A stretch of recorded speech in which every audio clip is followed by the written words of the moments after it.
I just did. I know, while I was serving the ad break. Anyway, let's continue.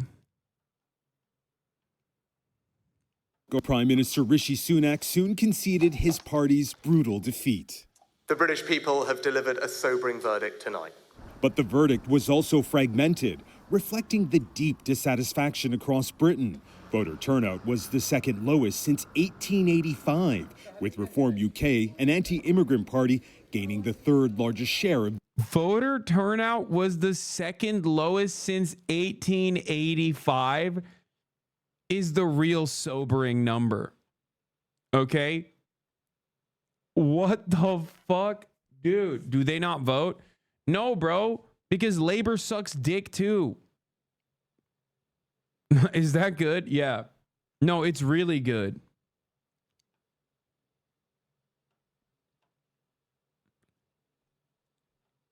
They're hitting America numbers. Oh, by the way, it's percentage, obviously. It's like percentage adjusted to the population. I'm just saying that, like, they're literally doing America right now, okay? It's crazy.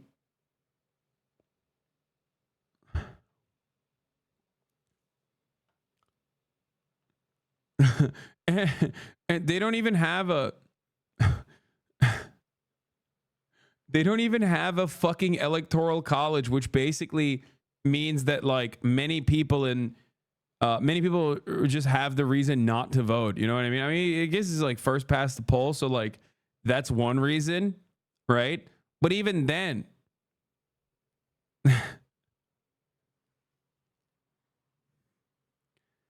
anyway,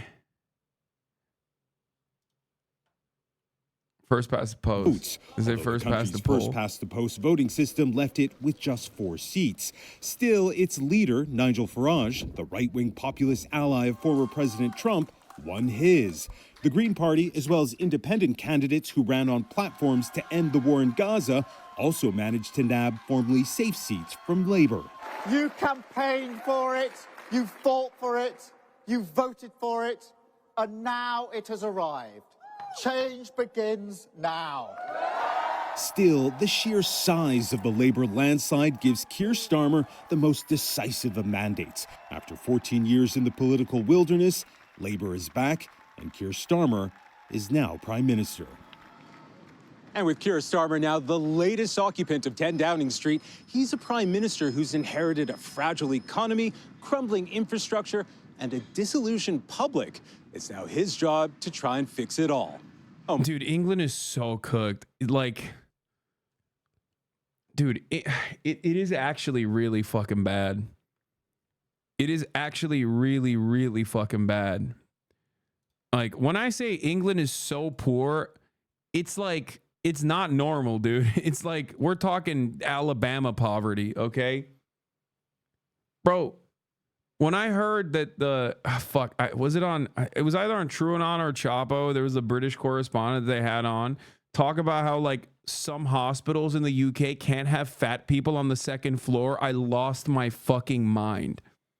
Because, like, the ground will collapse because of the short-term concrete that they used and then just kept. Instead of, like, beefing up their infrastructure in the hospitals, they just, like, basically left it, and now it's rotting. So you can't even have fat people on the second floor. That's insane, man. It's just like, what are we doing here? What has become of the supposed superiority of the Western world? All these fucking people cope and talk about, like, Western world is crumbling. Western civilization is crumbling because of gay people. It's like, no, dude, your fucking concrete is crumbling, okay? Like, what are you talking about? What do you mean? None of your fucking trains work. The fuck are you talking about, dude? China is literally building high-speed rail everywhere, dude. Everywhere. You go to Asia, every fucking country. You go to Africa, they're building shit non-fucking stop. Meanwhile, the UK can't even build their goddamn hospitals, and people are like, oh, the Western world is collapsing. It's like, because of gay people. Yeah, dude, it's gay people that's collapsing the fucking Western world. NHS is fucking falling apart, man. What the hell's going on? It was supposed to be a point of pride.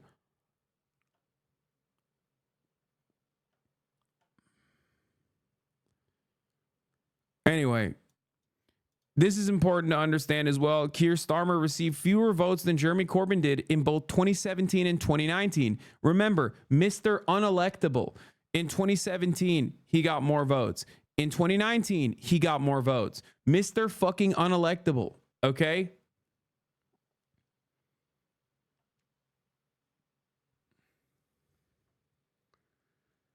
That's because Labor didn't gain a lot of supporters in that time. Conservatives just lost a lot. No, yes, conservatives did lose a lot.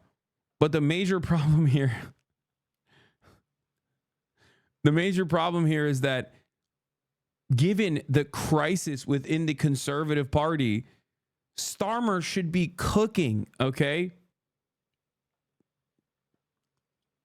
Starmer should be fucking cooking. Like, what are we talking about? He's the guy, right? He's the method. He's the movement. That's the way they presented it. The way that they presented Keir Starmer was that he was the great fucking liberator. He was going to make How Britain Became a Poor Country from Tom Nicholas. We will definitely watch this in a little bit, okay? Here's the UK food bank users, dude. Shit is mint. I mean, maybe they just open up more food banks. I don't know. Data lies sometimes, but like even then.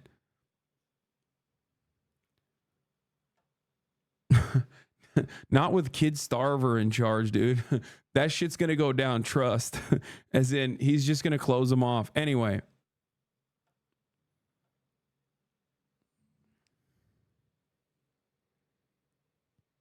Shouldn't we support Keir Starmer as a visionary leftist, nevertheless, who led to the UK finally back to leftism? Yes, a visionary leftist. He's a revolutionary Stalinist, actually. He's a revolutionary Marxist. I'm super stoked for the UK. He's sending Rishi Sunak to a labor camp.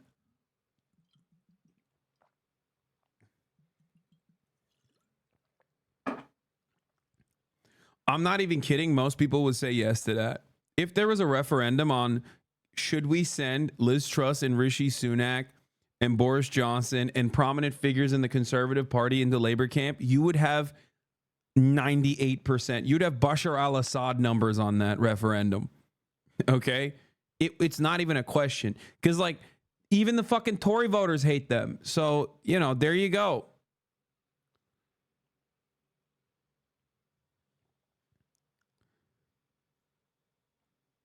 They'd be like, yeah, no, send their asses to the fucking labor camps. Let's go.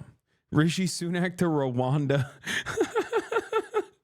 That would get 100% from the Reform Party, because they're like, oh, one less brown guy. Thank you.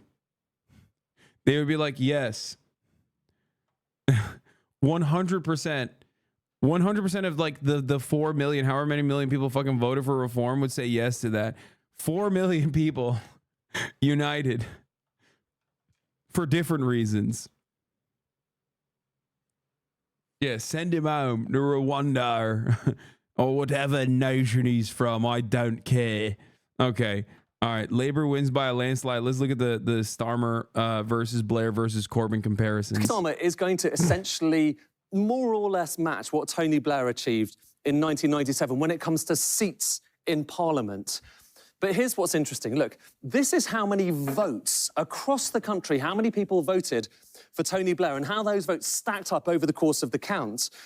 Let's just compare that with what we've just seen for Keir Starmer. Just have a look at that. Okay, so that is the number of votes that Keir Starmer has achieved. And just look at how far short it is of the number of people who voted for Tony Blair in 1997. It's even short of the number of people who voted for Jeremy Corbyn in 2017, who obviously didn't even get into government.